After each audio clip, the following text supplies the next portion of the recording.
Alors, bien, je suis un Francescois et mes premiers jours ont été à Makwa, dans le nord de la Saskatchewan, dans le coin de Loon Lake, Meadow Lake.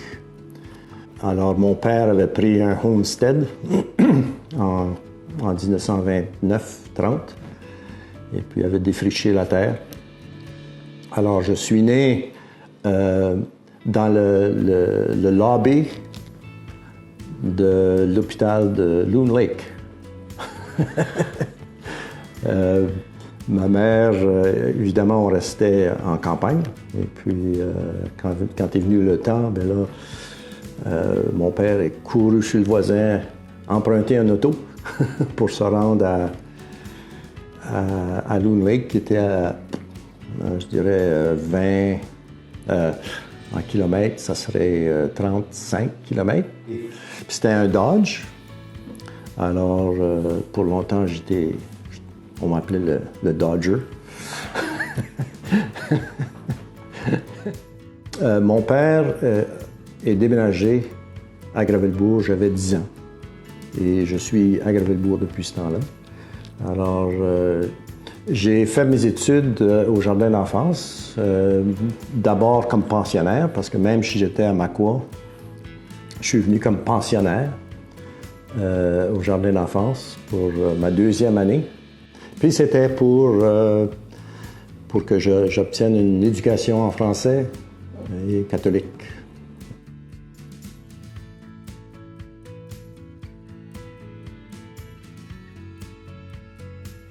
Pour le chant, je pense que ça commence, comme bien des choses, ça commence dans la famille. Et puis, à maison, on a toujours chanté. Chanté en famille, les livres de la bonne chanson. Toi, tu es trop jeune pour connaître ça. Mais il y avait une collection de chansons traditionnelles françaises, plusieurs. Tu sais, le barcarolle, maman, des chants qu'on chante. Et puis, il y avait, je dirais, une dizaine de ces cahiers-là, avec une cinquantaine de chants dans chaque cahier. Alors, on chantait les chansons qui se trouvaient là-dedans et les chansons que ma mère puis mon père, les deux chantaient. On avait grandi avec. Et puis, alors, à chaque occasion qu'on avait, on chantait. S'il y avait des réunions de famille, on chantait. Si on allait au lac faire un pique-nique, on chantait. On chantait souvent en famille. Alors, je pense que mon amour du chant vient de là. Ensuite, j'ai parlé de mon éducation au jardin d'enfance et au collège. Le chant faisait partie intégrale de l'éducation qu'on recevait. Et, alors, il y avait des chorales. Et puis souvent, on n'avait pas le choix, là. Il fallait chanter. Alors, j'ai chanté dans la chorale, chanté à la messe. J'ai pris aussi des leçons de piano. Je suis pas tellement bon, mais j'ai pris des leçons. Puis, comme petit garçon, j'aimais pas ça, parce qu'il fallait pratiquer. Je pense que c'est le cas de tout le monde. Alors, le chant a toujours fait partie de ma vie. Alors, au collège, le père Binette avait commencé un groupe de 8 garçons, 4 voix.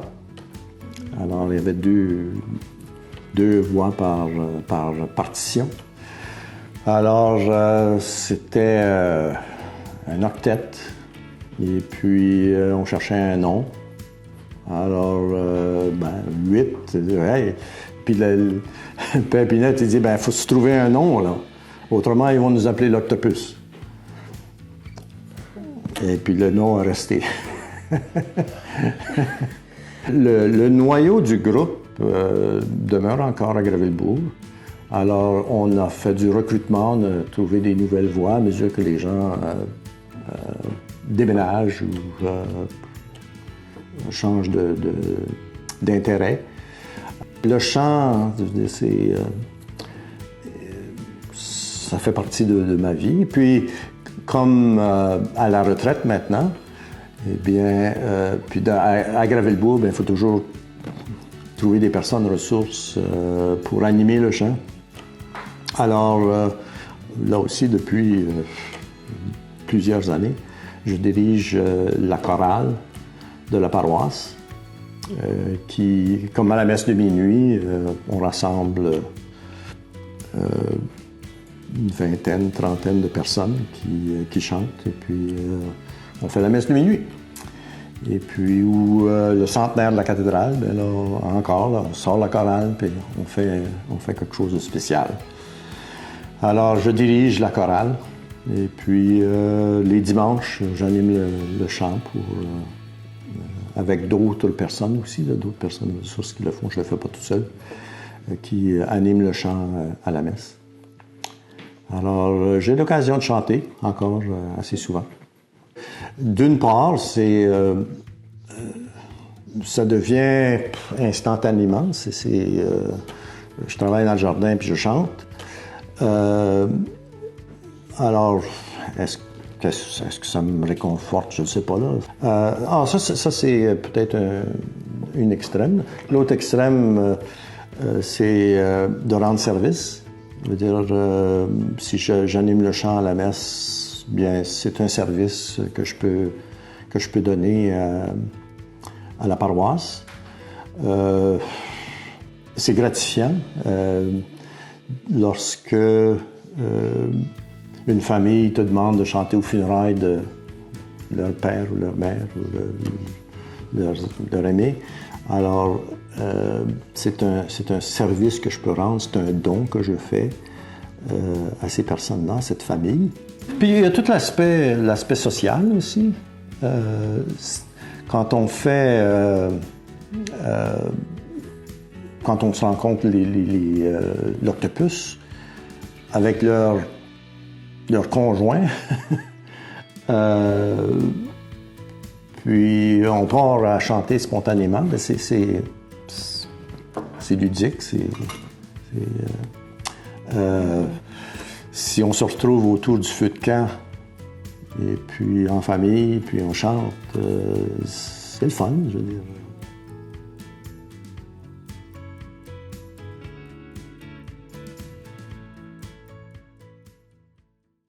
Le chant que j'ai choisi aujourd'hui, ça s'appelle « J'ai pour toi un lac ». Et puis, c'est un chant que je chantais à ma petite fille, Kaya, lorsqu'elle était petite. Elle aura, au mois de juillet, 7 ans. Alors, elle est maintenant grande fille, évidemment. Mais c'est un chant de Gilles Vigneault, dont les paroles viennent vraiment me chercher au cœur et que j'aimerais dédier à Kaya. Alors, la voici. J'ai pour toi un lac, quelque part au monde, un beau lac tout bleu, comme un œil ouvert sur la nuit profonde, un cristal frileux, qui tremble à ton nom comme tremble feuille, à brise d'automne et chanson d'hiver, si mire le temps, si meurt et si cueille, mes jours à l'endroit, mes nuits à l'envers. J'ai pour toi très loin une promenade sur un sable doux, des milliers de pas, sans bruit, sans parade, vers on ne sait où. Et les doigts du vent des saisons entières y ont dessiné, comme sur nos fronts, les vagues du jour vendu des croisières, des beaux naufragés que nous y ferons.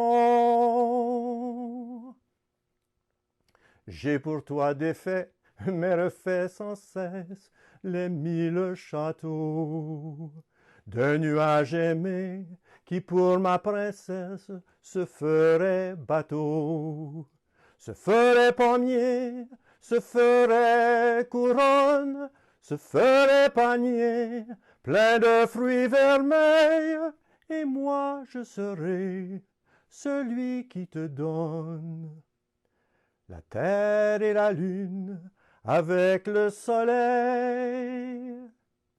J'ai pour toi l'amour quelque part au monde.